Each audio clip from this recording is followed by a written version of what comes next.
An'Andriamanitra vitsivitsika teo Ela, Elohim, Meleka, Baala ary Adona. Ao, fa aty misy tena anaran'Andriamanitra, sika hoe tena mihitsiny ilay anaran'Andriamanitra. Exodosy 7:17 ka hatramin'ny 5:10. Exodosy 7:17 ka hatramin'ny 5:10. O Mosesy tamin'Andriamanitra, indro rehefa tonga any amin'ny zanak'Israely ka hiteny aminy hoe Andriamanitra ny razanareo nefa naniraka aty aminareo, dia hiteny amiko izy hoe iza moa ny anarany, dia ahoana ny avaliko azy? Dia hoy Andriamanitra tamin'ny Mosesy, izao zay izy hatrizay ka ho mandrakizay. Ho koa izy, izao no lazainao amin'ny zanak'Israely, izao zay izy no naniraka ao aty aminareo. Io, izao zay izy naniraka ao aty aminareo, izao zay izy hatrizay ka ho mandrakizay. Io zany ny anarany rehefa nanontaniany Mosesy hoe iza ny anaranao, dia io le anarany io. Io le hevitry le anarany io. Ay dia 5:10 ary koa Andriamanitra tamin'ny Mosesy, izao no lazainao amin'ny zanak'Israely, ny tompo Jehovah, Andriamanitra ny razanareo dia Andriamanitra Abrahama sy Andriamanitra Isaka ary Andriamanitra Jakoba naniraka ao aty aminareo. Izany nanarako mandrakizay, izany ny iantsoana hatramin'ny taranaka faramandimby. Izany ny anarako mandrakizay. Lazan'io zany izy ny tompona le Jehovah eto no tiany lazaina ao anatiny. Verenantsika le izy, izao zay izy hatrizay ka ho mandrakizay. Raha ataontsika amin'ny teny frantsay izy mety mazava kokoa satria tena dynamique loatra ny fandikana teo iny. Dieu dit à Moïse, je suis celui qui suis. Zay zany le anarany. Ny hevitry ny anarany zany dia je suis celui qui suis. Et il ajouta, c'est ainsi que tu répondras aux enfants d'Israël, celui qui s'appelle je suis m'a envoyé vers vous. Raha misy tena manao je suis dia n'Andriamanitra. Zany tsy azontsika hanaovana je suis satria an'Andriamanitra ihany zany.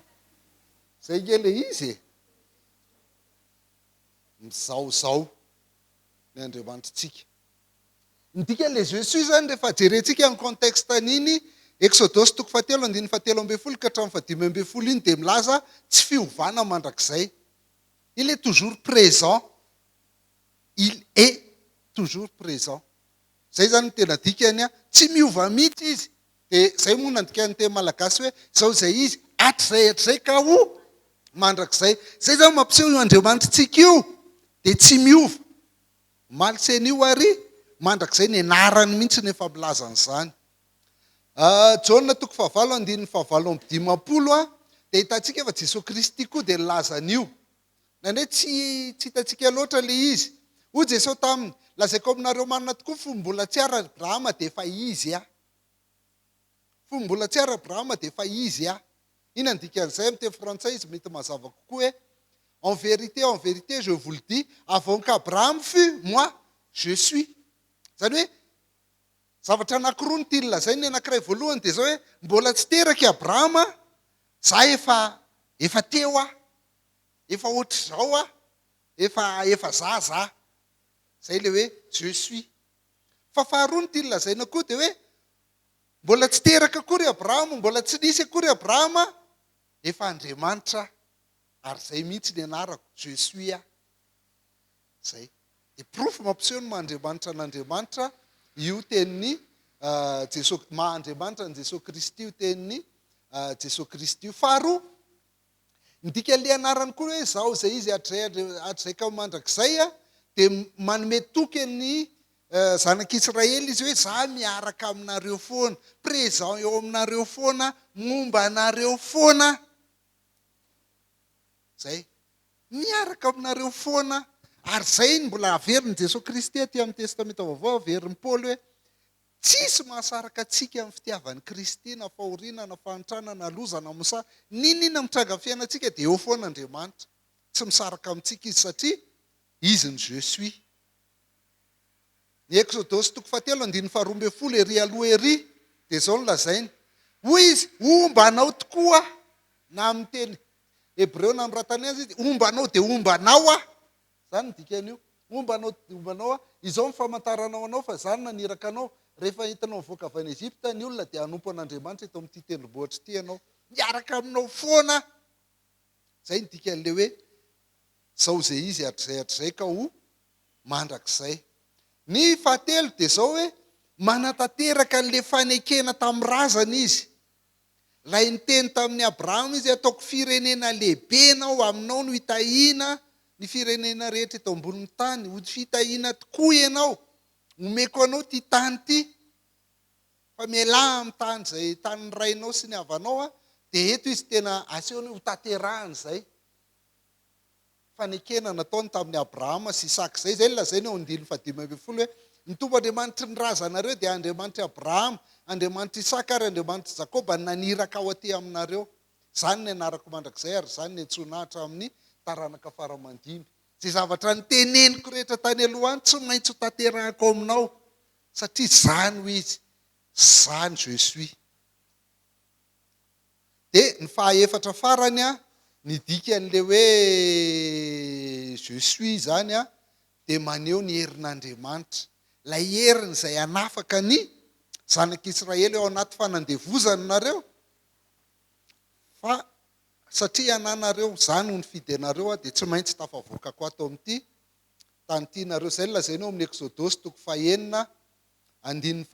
Exodosy 4:9 dia ozy izy hoe izany Jehovah hitondra anareo voaka ho afaka amin'ny fanompona mafy izay nampanaovy ny Eziptianina anareo ka anafaka anareo amin'ny fanompona azy. Sandry atsotra sy fitsarana lehibe no anavotako anareo. Dia alaiko ho ahy ianareo mba oloko ary izao ho Andriamanitrareo.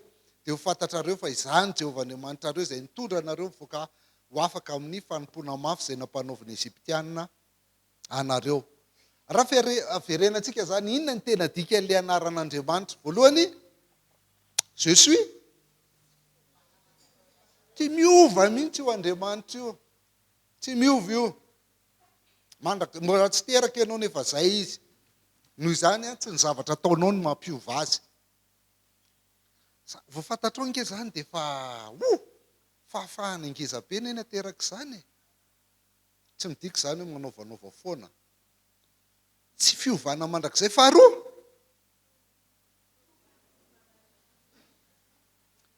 momba antsika foana io Andriamanitra io. Rehefa fantatrao ny anarany dia miaraka aminao foana io.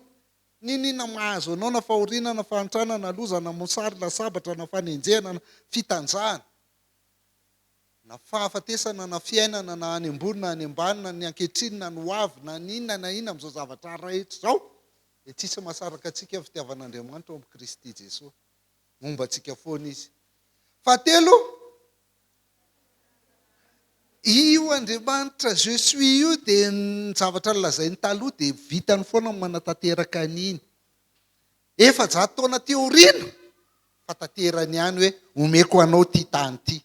Tsy nahazo ny tany io ny Abrahama mandra-pahafatiny, tsy nahazo ny tany io ny Isaka mandra-pahafatiny, tsy nahazo ny tany io ny Jakoba mandra-pahafatiny. Efa 100 taona teoriana zay vao teto mbola tsy nahazo izy satria Exodosy 4:7 mbola ao Egipta tsara izy. Fa tsy maintsy ho tanteran'Andriamanitra ny fanekeny tamin'ny Abrahama sy Isaka ary Jakoba. Ary fahaefatra farany dia fanehoan'Andriamanitra ny heriny izay anafaka ny zanak'Israely amin'ny fanompona tao Ezipta. Zay zany dikan'io anaran'io raha ny tena izy. Ny filazan'ny boky azy dia hoe c'est le nom du Dieu d'alliance.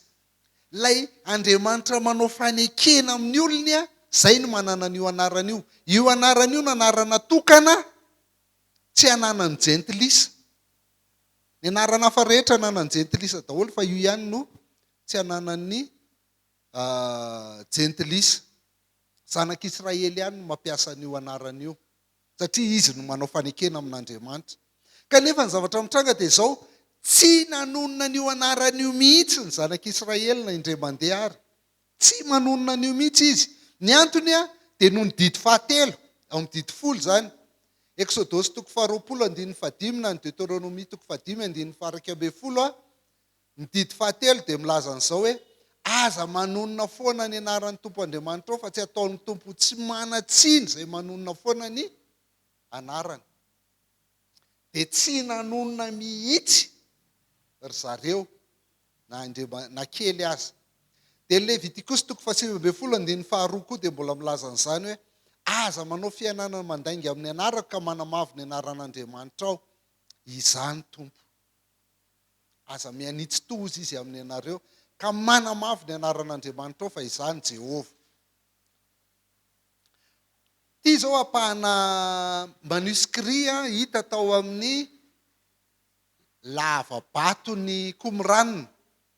Dia reny zao soratra Hebreo fa ity dia paléo Hébreu, izany hoe soratra tranainy. Ity sy ity zao milaza an'le Jehovah, le tompo. Fa tazominy amin'le soratra tranainy be le izy raha vao io. Fa tsy hovahany mihitsy na ny fanoratra azy ary. Ary rehefa manoratra an'io ary zareo dia ohatr'izao izy rehefa amin'izao fotoana izao. Rehefa mamaky an'io izy, tonga zany mamaky Baiboly izy dia tonga eo amin'io izy dia soloiny hoe Adonai, le tompo, ny amakiny azy. Ary rehefa miresaka izy, ka iresaka n'io Andriamanitra Jehovah io, dia Hashem no ilazany azy. Dikan'ny hoe le anarana. Le anarana. Ohatra zany hoe, hitanareo mahafinaritra an'io Andriamanitra io e. Raha izay hoe ny tenena, hitanareo mahafinaritra an'io io anarana io e. Dia efa kaopy daholo ny jiosy hoe le Andriamanitra zany tia lazay fa tsy tonono le anarana. Fa rehefa any am-piangonana, rehefa any amin'ny sinagoga indray izy dia mahafinaritra an'io Jehovah io, dia tompo ny ilazany azy. Mahafinaritra an'io tompo io e, Adonai no anolony an'io. Zao le endriky le sary zany ataoko ngeza be izy ho hitanareo. Io le anaran'Andriamanitra rehefa atambatra amin'ny teny anankiray izy le ataontsika hoe Jehovah ny Baibolitsika fa ny tompo izy amin'ny Baiboly protestanta fanintsiana fahenina. Io misy litera anaty-efatra izy, tiany ray dia tiany ray dia tiany ray dia tiany ray. Dia io ny antsoina hoe Tétragramme sacré na hoe litera masina efatra. Litera masina efatra. Masina loatra io. Litera io. Raha dikantsika ny Hebreo miainga avy aty mamaky azy makaty dia ity zany na vakina Y na vakina J ty iode. Dia ty he ty vakina H. Dia ty vav vakina W na V.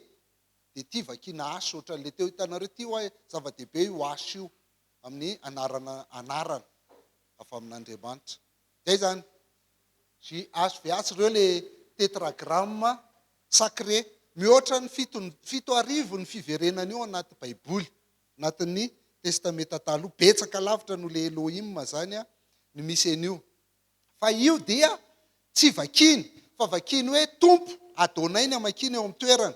Ary raha mandika izy, tamin'izany tsy tsisy photocopie, tsisy imprimerie, mandika Baiboly izy mandika Baiboly izy dia manoratra izy, mandika izy dia raha vao tonga eo amin'io teny io dia lasa aloha mandeha manasa tanana. Dia zay vao manoratra an'io. Ka na ao anaty verset anankiray raha veriny indroa io dia lasa indray aloha manasa tanana, zay vao manoratra an'io. Zany ny ataon'ny zareo amin'io teny mamasina loatra io anaran'Andriamanitra io ho an'ny jiosy zany. Dia hitantsika raha eto izy zany no mitranga, raha vakitsika io ohatr'izao io dia tsisy voyelle, tsisy zanatsoratra. Satria zany mihitsy ny Baiboly tamin'ny, zany mihitsy ny teny Hebreo zany tamin'ny taona taloha tany. Fa taty amin'ny Moyen Âge, zay vao nisy olona manam-pahaizana jiosy nametraka ny zanatsoratra amakina ny Baiboly Hebreo. Tany zany zay vao nametraka ny zanatsoratra ry zareo. Dia zao ny zavatra nitranga. Satria le Adonai, ity zany, ity le ave ty vakiny hoe Adonai, dia mba amakina n'io Adonai zany dia napetrany teo amin'le Yahvé le zanatsoratry ny Adonai. Azonareo ve? Tsy azo. Reto zany zao renitsoratra. Dia anoratra an'ity izy, kanefany ho asiana zanatsoratra daholo. Asiana zanatsoratra daholo ny teny rehetra satria tsy nisy zanatsoratra taloha. Inona ny zanatsoratra ataondry zareo eto? Tsy fantatra. Satria tsy hainy mamaky an'io satria tsy ary ny teneny mihitsy io. Fa tononony na io tonony hoe Hashem, le anarana, na io tonony hoe Adonai, tompo. Dia tsy hainy mamaky azy. Dia le zanatsoratry ny Adonai no napetany eto amin'ity Yahweh ity. Ndao araveritsika le sary. Ty le Tétragramme sacré tadidinareo. Dia ty ny Adonai. Ty zanatsoratra. Do, nay. Dia rehefa atambatra izy anankiroa dia lasa ohatr'izao. Ity zanatsoratra aty zany io Jehovah fa coloré satria ty tsy miteny ty. Dia lasa hoe ie na lasa hoe je. Dia ty le o ty napetany teto. Jehovah. Dia lasa le ay ty zany ty ay lasa Jehovah. Zay natonga le izy. Tsy zay ny fanononana an'io fa mba afahana manonona an'le Adonai no natonga anazy nametraka an'io satria ty tsy vakina zany ty. Fa le ty fotsiny vakinao hoe Aoai Adonai. Zay le anton'le izy. Fa tamin'ny taonjato faha 900 zay ny kristianina vao namaky an'le izy hoe Jehovah. Jehovah. Fa tsy zay, ny izany dia azo antoka hoe tsy izay mihitsy ny fanononana an'io. Satria consonne na teny anankiray ampiana voyelle na teny anankiray no manome hoe Jehovah. Dia tsy zay mihitsy zany le izy. Zay io. Dia maro miaiky fa tsy Jehovah io zany no fanononana ny anaran'Andriamanitra. Dia ny testamenta vaovao teny grika, ny testamenta vaovao ndray tsy tamin'ny teny hébreu no nanoratana azy fa amin'ny teny grika, dia tsy miteny ny anaran'Andriamanitra io mihitsy, tsy mampiasa an'io, tsy mampiasa Jehovah zany. Misy Jehovah ny Baibolinareo amin'ny teny gasy fa tsy zany izy amin'ny teny grika. Fa ny ilazany azy dia kurios, tompo foana ny anaovany azy avy ao amin'ny teny grika nandikanana azy. Tompo, kurios, tompo ny dikan'io. Ny testamenta vaovao zany dia manao an'io. Ohatra ny asan'ny apôstôly 2:2-20. Asan'ny apôstôly 2:2-20. Ary zay rehetra iantso ny anaran'ny tompo dia ho vonjena, dia ho voavonjy. Zay izy amin'ity Baiboly protestanta fanintsiana faha 9 ity. Fa amin'ny Baibolinareo izy dia ohatr'izao hoe nazovy ny antso ny anaran'i Jehovah dia ho vonjena. Fa amin'ny teny grika anakana azy dia ohatr'izao. Kaestai pasos anna epikalestai tonoma kurio sotesetai. Kurio ty sotesetai ty zany hoe hovonjena. Io le tompo.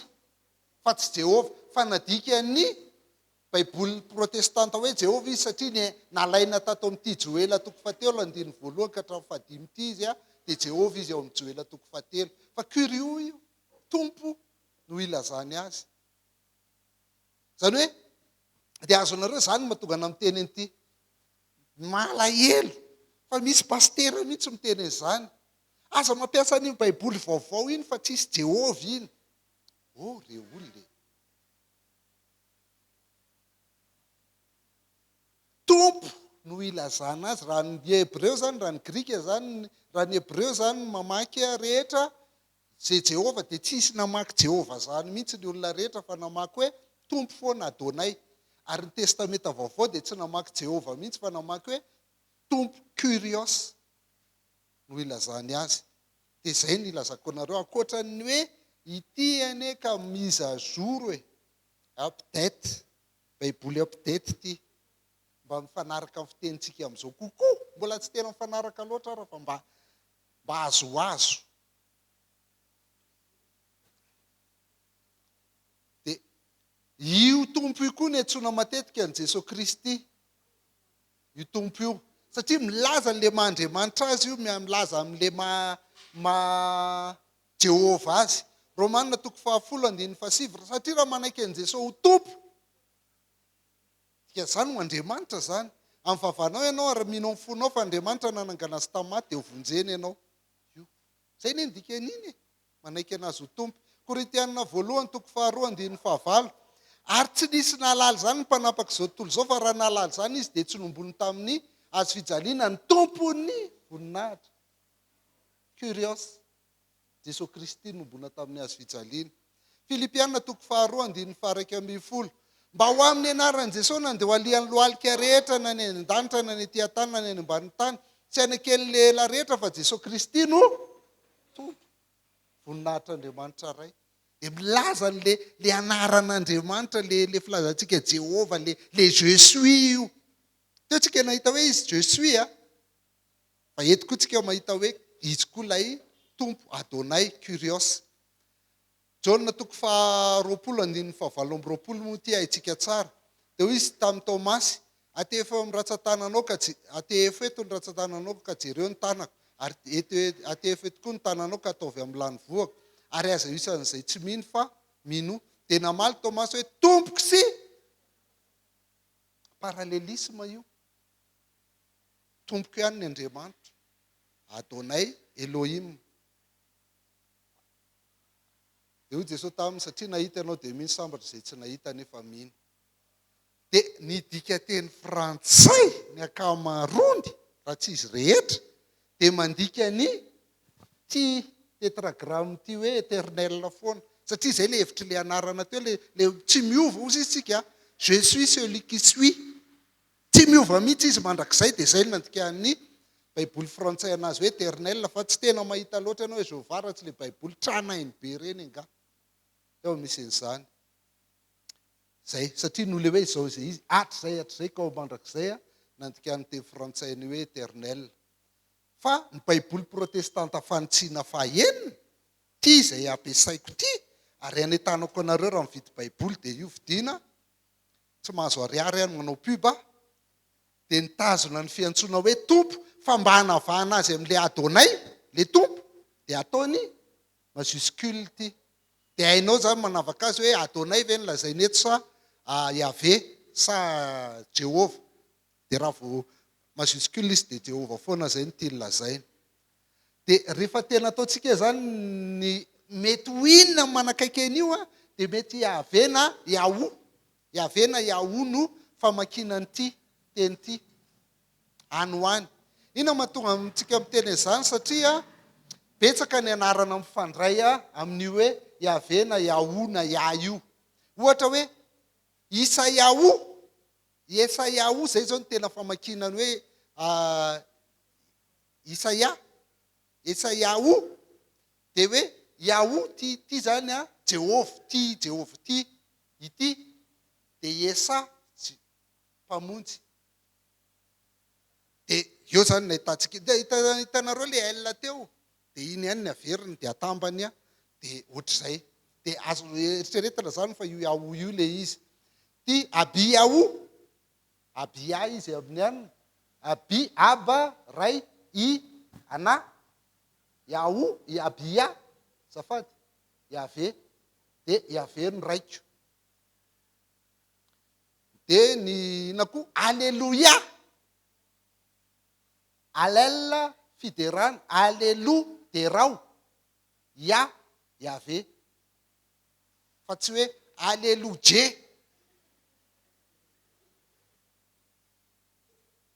Dia zay zany mahatonga ny teny hoe any amin'ny ahona Yahvé any ho any zany no manakaiky kokoa an'io rehefa jerentsika reny le fitambarana teny reny.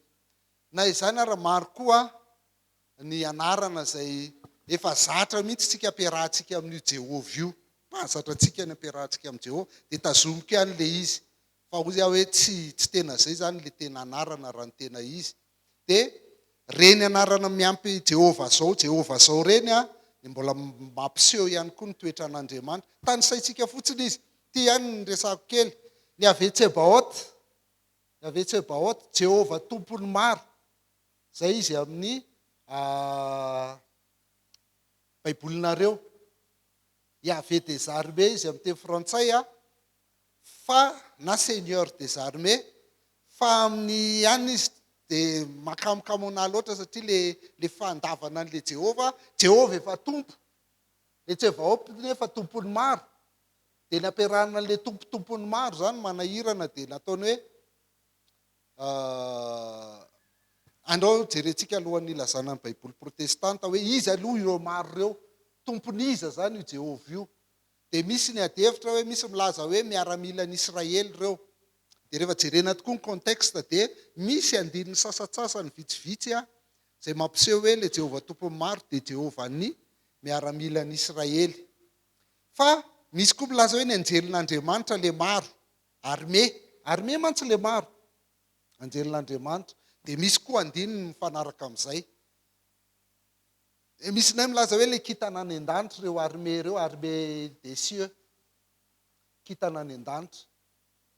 Fa rehefa tambatra ireo dia izay ny fanarahako amin'ny Baiboly protestanta fanintsiana fahenina hoe tompony izao rehetra izao. Zay ny lazainy. Zany hoe ao anatiny daholo zany na miaramila ny Israely na ny anjely na ny kintana. Dia tompony izao rehetra izao izy. Fa ny sahirana fotsiny rehefa hoe Yahvé Tsebaota dia lasa ataony iray hoe Andriamanitra tompony izao rehetra izao.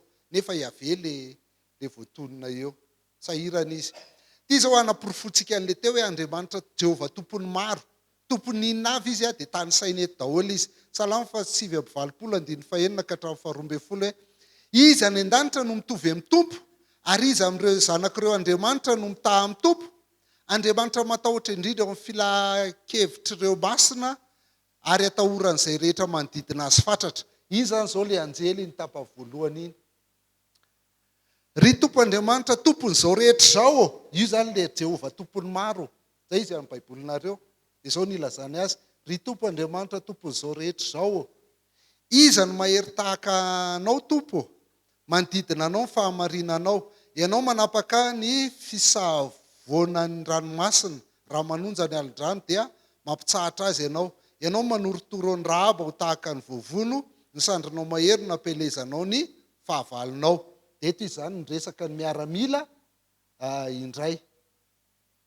Dia andiny fa anao ny lanitra, anao koa ny tany, zao tontolo zao izay rehetra ao aminy. Ianao no nanorina azy ny avaratra sy ny atsimo, ianao no nahary azy, ny anaranao ny obiany tabara sy Hebrona. Dia ity indray izy ilay kintana le maro. Dia ilay any Jehovah tompony maro zany dia tompony izao rehetra izao tokoa araka ny filazan'ny Baiboly fanintsiana fahenina azy.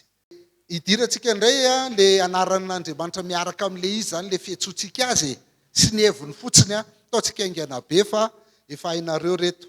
Ny Jehovah Jiré dia ny tompo no ahita. Hoe amin'ny fiainanao dia efa fantatry ny tompo hoe alao izy nikarakara an'io fa hainy io io tsy anananao io fa andrasanao io.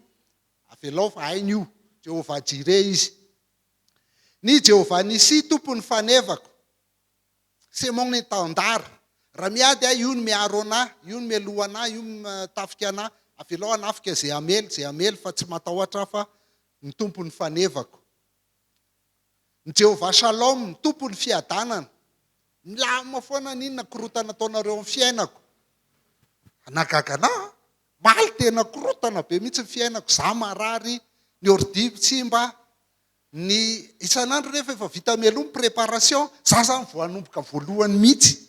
Zavatra zaraiko anareo vao maly ariva amin'ny 3 manomboka anao ny fampianarana rehetra. Fa lamina, nanana fiadanana. Raha tsy nanana fiadanana dia tsisy azo. Eny raha tsy azonareo zany izy dia micomprendre nanareo hoe zay le zavatra. Jehovah Sabaoth, io le Jehovah tompony maro le niresahantsika teo. Jehovah Makadeshem, ny tompony manamasina anareo. Ao. Tompony manamasina. Aza mitady mopera sy paster zany anamasina, ho antompo amin'ny manamasina. Za tsy miteny hoe miala amin'ny paster akory azy. Jehovah Roi, Jehovah ny mpiandry azy. Salamo 7:20. Jehovah Roi. Jehovah Tsidikeno, ny tompo fahamarina atsika. Eo. Tsy marina fa ny tompo ny manamarina. Izy ny manamarina satria izy ny fahamarinana. Jehovah Shama, ny tompono ao, Jehovah tompono ao izy, ato izy, aiza naiza misy ena, any foana izy, ao foana izy. Inona ny atahorako? Ao izy sady io nefa mpiandry ahy io mamefetanana. Tsy haiko raha mbasonareo a.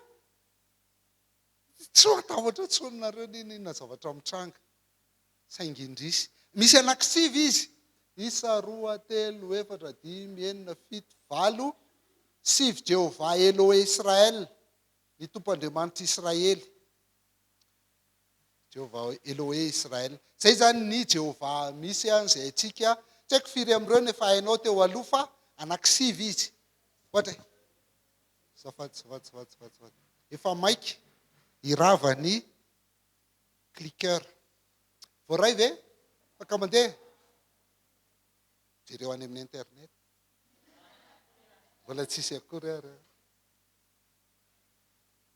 Jehovah Jiré, Jehovah Nissi, Jehovah Shalom, Jehovah Makadeshem, Jehovah Roi, Jehovah Tsidkenu, Jehovah Shama, Jehovah YHWH Israel.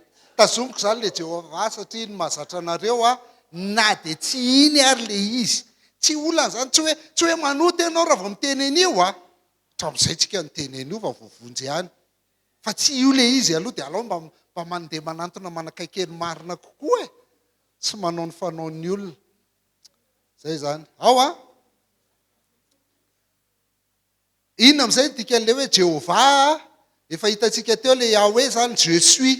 Amin'ny teny grika izy hoe egoemi, zany ho izy. Jésus. Dia io Jésus io jerenareo ty raha efa hitanareo ty zavatra ty. Rehefa samboriny Jesosy Kristy jaonina 7:15 dia zao ny tranga. Ary rehefa nahazo miaramila ray toko sy mpiambina avy amin'ireo lehibe ampisorona sy fariseo Jodasy, dia nakao nitondra fanilo sy fanala ary fedina. Ary satria fantatry Jesosy zay rehetra anjo azy dia nanantona azy ireo izy ka niteny tamin'izy ireo hoe iza moa no tadiavinareo, ary novalian'ireo hoe Jesoa avy any Nazareta. Dia hoy Jesosy taminy zany ho izy, na hoe Jésus, na hoe egoemi, na hoe Yahweh, na hoe Yahou. Zay zany no teneniny teo. Ary teo koa Jodasy ilay namadika azy, raha vao nilaza taminy Jesosy hoe zany ho izy, dia niembotra ireo ka lavo tamin'ny tany. Azonareo amin'izay ve dikan'le hoe nanino ireo niembotra? Satria mahery be le anaran'Andriamanitra ny tononin'i Jesosy teo. Ty ny tonony teo hoe Jésus, egoemi. Jehovah, tonga Jehovah mihitsy ny teneniny. Tadinareo? Jésus. Tonga dia nenjera daholo.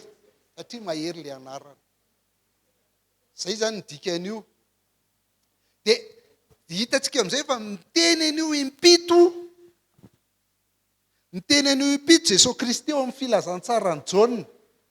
Haitsika tsy ilo koa ve dia mbola mila adika rehefa avy eo. Tokony nareo ary no miteny. Jaune 9. Zany mofinaina. Satria tamin'izy avy nampitombo ny mofo 5 sy ny hazan-drano 2. Dia nitady mofo retsy dia ozy izy hoe za mofinaina. Jaune 9. Dia ny 12. Fetin'ny dedikasy dia mandrehatra labozia ao amin'ny tempoly. Da ny fahazavana zao tontolo zao. Jaune 7. Resaka ondry 10 mantsy e. Zany vavahady. Dia eo ambany kely eo ihany. Zany mpiandry tsara. Faraka 12 rehefa avy nanangana ny Lazarosy tamin'ny maty izy. Zany fananganana amin'ny maty sy fiainana. 1, 2, 3, 4, 5. Mbola misy 2. 7 rehefa hiakatra ho any an-danitra izy. Dia ny 9.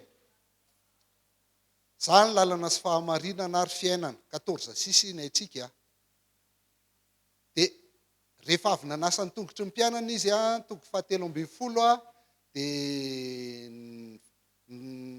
nanasa ny tongotry ny mpianana izy dia nivoaka ry zareo avy eo. Ndao tsika andeha amin'izay ozy izy. Dia nandeha teny an-dalana izy ho any Getsemane dia nahita sa. Dia ahoana ozy izy toko 15. Zany voaloboka. Mifandray amin'ny contexte ohatr'izany anke zavatra io e. Taditinao izy raha vao izay ny ataonao. Samy fomba famakiana Baiboly ry zareo. Dia misy anankifito zany le zany ho izy le mifandray amin'le Jehovah mihitsy fa milaza ny Jesosy Kristy.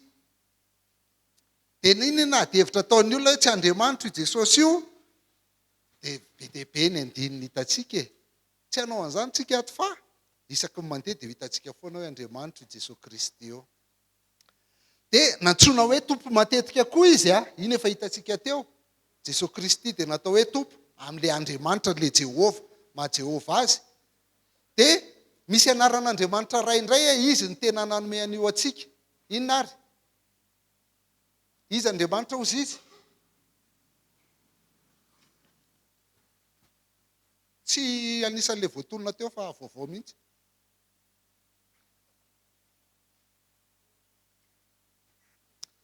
Matio 4:9-7. Koa amin'izany raha dia mivavaha izao ianareo rainay izay any an-danitra. Izy ny taonany olona iantsoana Andriamanitra hoe ray. Marka 4:9-10 izy aba ray eo zavatra rehetra hainao. Esory amiko tia kapoko ity nefa aoka tsy ny sitrapoko aneny atao fa ny anao aba ray eo. Dia fanamasina mihitsy koa no mitarika atsika ho amin'izay anaran'Andriamanitra izay. Izay io anaran'Andriamanitra io mampiseho ny mahakaiky atsika. Ary io tena mampiseho ny tsy tokony hampatahotra atsika mihitsy hoe tsy mahita anah ve ilay Andriamanitra e? Sa efa anona dia tsy omeny anina e? Taiza nisy ray mahita anao dia tsy manome anao anina. Satria izay ny hita ny famahasoanao aloha androany. Fa fantany ianao. Izany ny atao hoe ray e? Dia matoky azy. Dia ny fanamasina ozy izay nomena atsika no ahafahantsika miantso an'Andriamanitra ray tena hoe manana fifandraisana akaiky amin'io Andriamanitra eo amin'izay tsika. Mihoatra n'ole teo. Romanina 5:15 fa tsy nandray fanahy fahandevozana ao amin'ny tahotra indray ianareo fa nandray fanahy ny fananganananaka izay azahoantsika miantso hoe aba ray eo. Tahaka ny Jesosy Kristy ny antso hoe aba ray eo. Galatiana 4:4-9 koa. Ka satria zanaka ianareo dia nirahan'Andriamanitra ao ataopontsika ny fanahin'ny zanaka izay miantso hoe aba ray eo. Dia fanamasina io dia afaka miantso an'Andriamanitra tsika hoe ray io Andriamanitra io. Jesosy Kristy nanoro antsika an'izay zavatra izay. Mampiseho zany tsika tena afaka manantona an'Andriamanitra malalaka amin'izay tsika satria dadatsika io, raitsika io ary tsika zanany. Efa nisy kely ihany io fiantsoana an'Andriamanitra ho ray io tany amin'ny testamenta taloha. Aiza reo? Malaki 1:1 ny zanaka manaja ny ray, ny mpanompo manaja ny tompo, fa raha ray aiza izay mba hajako? Raha tompo izay tahotra ho Andriamanitra ho Jehovah tompony maro amin'ny ianareo, Andriamanitra tompo izao rehetra izao, aminareo mpisorona izay manamavo ny anarako. Hoy ianareo hoe amin'inona ny amavonay ny anaranao? Dia toko mbola nisy anankiray fa maty. Ahoana amin'izay ara ilay fanonana ny anaran'Andriamanitra? Satria tsy haiko nareo rehefa nahita an'ilay karazan'olona ohatr'ireny.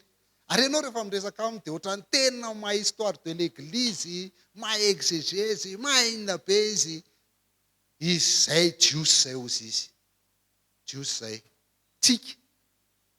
Satria mitory aminao izy zany io mba bebaka anao lasa jiosy. Dia ho anazy dia tsy maintsy antsoina hoe Yehôshoah. Andriamanitra tsy mahazo miteny hoe tompo zany mihitsy. Adonay, tanareo ny rampopy. Efa kadosh masina, Adonay, Elohim, tsy azo ovaina zany anaran'Andriamanitra zany, tsy maintsy tononona amin'ilay tena anarany.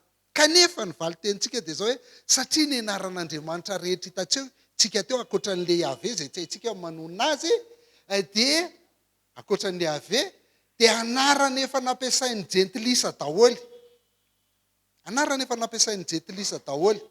Ny El, ny Elohim, ny Adon, ny Baal, ny Meleka, ny efa nampiasain'ny jentilisa.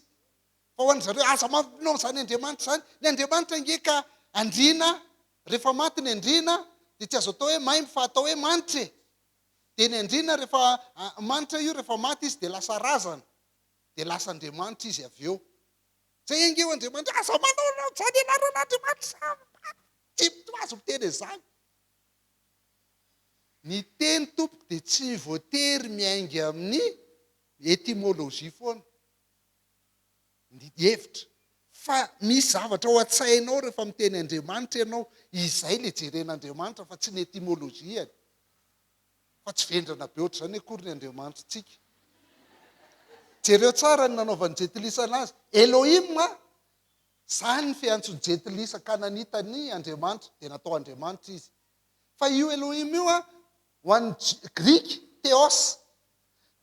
teoia le Andriamanitra be dia be any Grika misy Andriamanitra daholo ny Grika hatrany amin'ny afo be dia Andriamanitra daholo rehetrarehetra Andriamanitra fitiavana Andriamanitra ny fahavokarana Andriamanitra ny rehetrarehetra fa io ihany ny raisin'ny mpanoratra ny testamenta vaovao Andriamanitra dia rehefa nadika amin'ny teny latina io vulgata dia natao hoe Deus dia izay ny tonga amin'ny teny frantsay hoe Dieu izay le izy dia ohatray koa ny Andriamanitra efa fiteny efa misy zany noraisinao fotsiny hilazanao an'ilay heverinao hoe lehibe indrindra sy mahery indrindra sy iankinanao dia izay dia noho izany azo tazonina zany filazana satria ny Baiboly mihitsy no manao an'izany maninona ty amin'ny testamenta vaovao tsy tazominy hoe Elohim eny tsy tazominy hoe Jehovah fa ataony hoe Theos ataony hoe Kyrios le izy satria azo adika zany io anaran'io azo adika zany io dia samy manana ny Andriamaniny miteny Elohim fa hafa ny Elohimako dia hafa ny Elohimanao samy miteny Theos fa hafa ny Theosiko hafa ny Theosinao samy miteny Andriamanitra fa hafa ny Andriamanitra hafa ny Andriamanitra ny atsirazana mihitsy tsy razana efa nitsangana tamin'ny maty izy ko razana amin'ny ahoana io dia tsy le fanononanao azy zany ny jeren'Andriamanitra hoe Jesoa, Jesosy, Jésus, Jesosy, Jesosy, Yehôshoah. Tsy izay ny zava-dehibe amin'Andriamanitra fa hoe iza le antsoinao ary fatan'izany. Izy eny namorona ny teny frantsay, izy namorona ny teny gasy, izy namorona ny teny anglisy, izy namorona ny teny komoriana. Taonany tsy hainy izany. Fa hijanona hebreo fotsiny izy. Ny olona rasista ihany manao an'izany. Tena zany zahay jiosy ihany dia tsy maintsy atao amin'ny fiteninay le izy. Hitanareo ty tantara ty mainty tantara tsara toko 12:15 tranga teto Madagasikara io tamin'ny taona 75 tany angambany niady ny komoriana sy ny betsirebaka.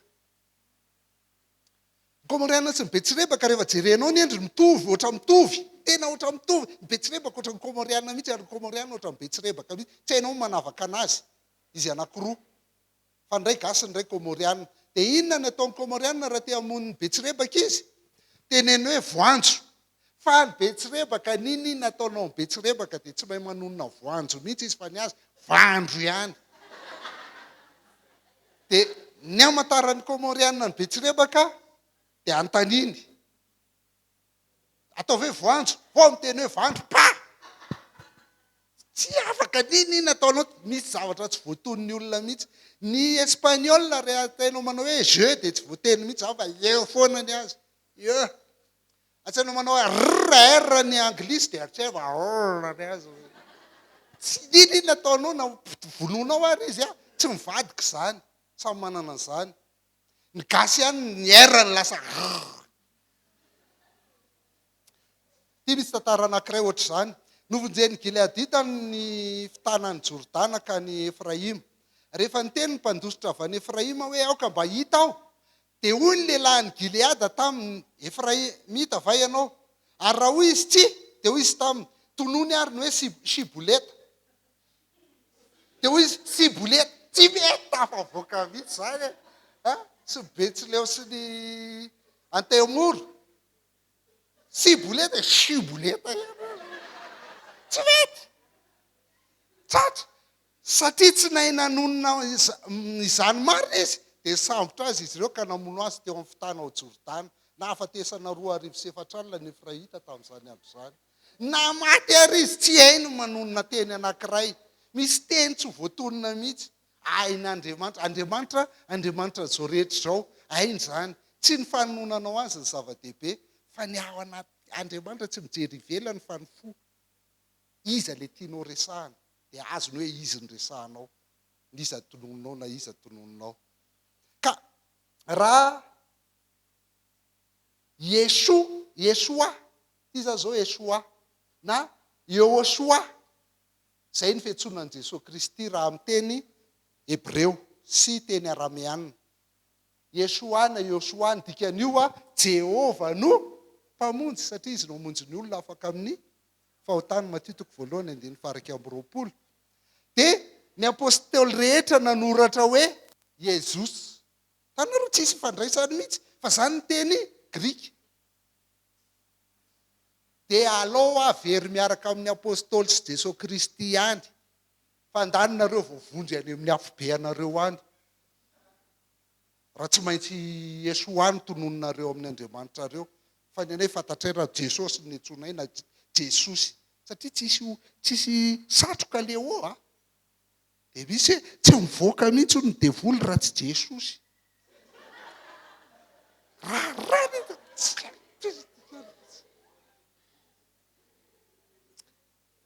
Noho izany a, tsy misy olona zay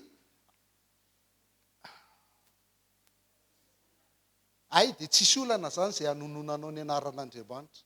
Tsisy olana zay ahaizanao azy dia tonony fa ny fonao ny jereny ary fantany tsara hoe iza ny antsonao. Zay io zavatra io. Fa mbola tsy mifanena tamin'izany nareo dia tsy interese amin'izany. Fa aza manoratra amiko MP rehefa mifanena amin'izany fa saiko hoe mandehana mijery gasy MMB.